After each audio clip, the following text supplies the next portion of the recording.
Huliak alebo ktokoľvek z tých, ktorí chcú byť ministrami, aj z bývalých Hlasákov, ministrami boli, že by bol chleba lacnejší, že by sa konečne vyšetrovali kauzy COVID, že by sa žilo lepšie.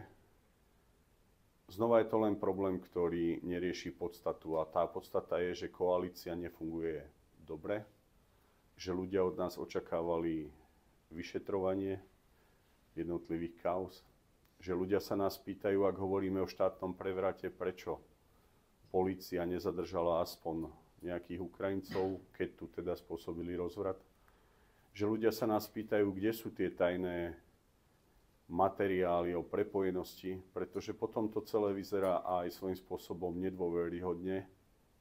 Takisto sa nás ľudia pýtajú, prečo hovoríme, že Ukrajine nedáme plyn a pritom umožníme cez spätný revers vlastne na Ukrajinu súkromným firmám plyn posielať. Ukrajinci nám zastavia, my povieme, že my to nedovolíme a deje sa to.